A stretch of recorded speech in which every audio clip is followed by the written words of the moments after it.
Helicopter দুর্ঘটনায় ইরানের president Ebrahim Raisi এবং পররাষ্ট্রমন্ত্রী হোসেন আব্দুল নাহিয়ান মারা গেছেন বলে দেশটির এক নিউজে বলা হয়েছে।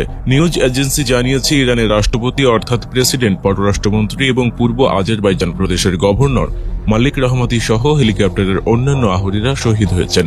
ইরানের প্রেসিডেন্টকে বহনকারী হেলিকপ্টারের দুর্ঘটনাস্থলে যাত্রীদের জীবিত থাকার কোনো চিহ্ন পায়নি বলে জানিয়েছে ইরানিয়ান রেড ক্রিসেন্ট। আল জাজিরার প্রতিবেদনে বলা হয়, রেড ক্রিসেন্ট থেকে এই তথ্য দেওয়ার পর আশঙ্কা করা হচ্ছে হেলিকপ্টারটির কোনো যাত্রী হয়তো বেঁচে নেই। এর আগে ইরানের রেড ক্রিসেন্টের প্রধান জানিয়েছেন, এখন আমরা উদ্ধারকারী দলের কাছ থেকে ভিডিও পাচ্ছি। তারা বলছেন হেলিকপ্টারের পুরো কেবিন ব্যাপক ক্ষতিগ্রস্ত ও পুড়ে গেছে। তারা আরও জানিয়েছেন, ঘটনাস্থলে এখন পর্যন্ত কারো বেঁচে থাকার কোনো চিহ্ন নেই।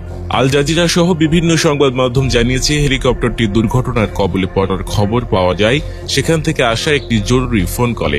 প্রেসিডেন্টের সঙ্গে থাকা কর্মকর্তাদের কেউ ওই ফোন করেছিলেন বলে ধারণা করা হচ্ছে।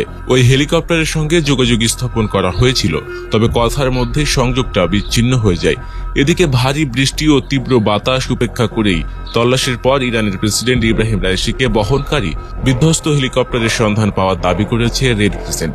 এরই মধ্যে দুর্ঘটনাস্থলে পৌঁছেছে একটি উদ্ধারকারী দল। বৈরী আবহাওয়ার কারণে উদ্ধার অভিযান ব্যাহত হচ্ছে বলে জানিয়েছে দেশটির কর্মকর্তারা। আজারবাইজান সীমান্তবর্তী এলাকায় একটি বাঁধ উদ্বোধন করে ফিরছিলেন রাইসি। এদিকে বিধ্বস্তের খবর প্রকাশের পরপরই কান্নার রোল পড়ে যায় ইরান জুড়ে।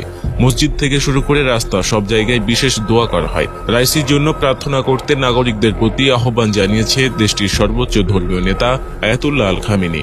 একই সঙ্গে জনগণকে উদ্বিগ্ন না হওয়ার আহ্বান জানিয়ে তিনি বলেছেন, এ ঘটনায় রাষ্ট্রীয় কর্মকাণ্ডে কোনো বিঘ্ন হবে না।